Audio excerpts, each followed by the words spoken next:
Hello everyone, welcome back to one new episode.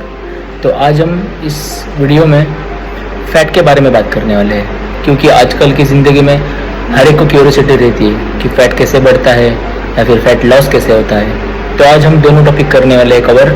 First, fat कैसे gain होता है और सेकेंड, फ़ैट लॉस कैसे होता है। तो सबसे पहली बात, जैसे आपको पता है कि हम जब कैलोरी डेफिसिट में होते हैं, हर एक इंडिविजुअल की एक मेंटेनेंस कैलोरी होती है जो BMR से हम निकल सकते हैं या फिर हम जान सकते हैं। तो हम जब भी उससे ज़्यादा खाते हैं और एक्टिविटी लेवल कम करते हैं तो फैट अपने आप बढ़ने लगता है।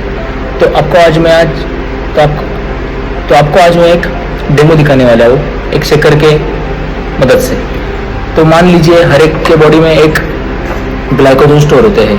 ओके, तो मान लीजिए ये आपका स्टमक है, ये शेकर है जो आपका स्टमक है, और ये अंदर है ये है वो जो ग्लाइकोजन टैंक है, और इसके सामने आपका स्टमक है। तो मान लो आप डेली फूड कंज्यूम कर रहे हो, अपनी मेंटेनेंस लेवल से ज़्यादा कंज्यूम कर रहे हो, तो क्या होता है कि ग्लाइकोजन स्टोर जो होता है वो फिल होते जाता है। अब मान लो ग्लाइकोजन स्टोर यानी कि वाटर है, फॉर एग्जाम्पल अभी आप इस पर वाटर डालते गए तो ये क्या होगा, फिल होते जाएगा, और जब एक लेवल आ जाएगा उसके ऊपर वो वाटर फ्लो हो जाएगा।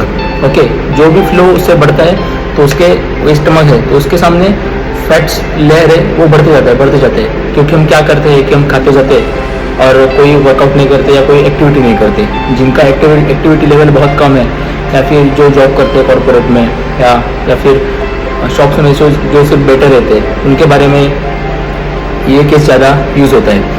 तो क्या होता है, ग्लाइकोजन स्टोर फुल होने के वास्ते वो पूरा ओवरफ्लो होता है फैट, और ये जो स्टमक का लेयर है वो बढ़ते जाता है, और फिर जितना हम खाते रहते उतना ये फैट बढ़ते जाता है। तो फैट लॉस कैसे होता है, अभी हमने सीख लिया है कि फैट गेन कैसे होता है। तो फैट लॉस का सिंपल कैलकुलेशन है, हमारा जो भी मेंटेनेंस लेवल होता है उसके हमने डेफिसिट में खा लिया तो फिर फैट लॉस हो जाता है।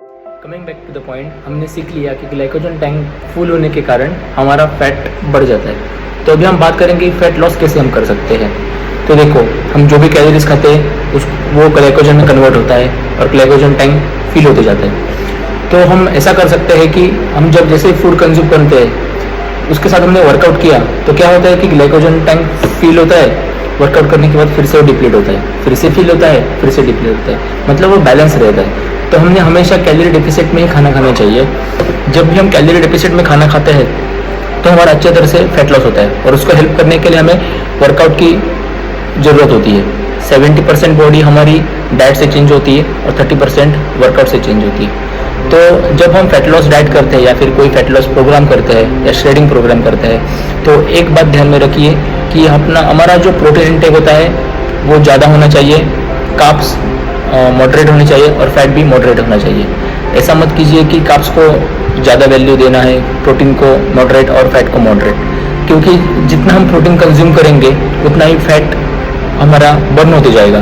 क्योंकि जैसे आप सबको पता होगा कि जैसे हम प्रोटीन कंज्यूम करते हैं हमारा फैट लॉस भी उतना ही अच्छा होता है और हमारे मसल डेवलपमेंट अच्छा होता है। तो आज हमने ये सीख लिया कि फैट गेन कैसे होता है और फैट लॉस कैसे होता है।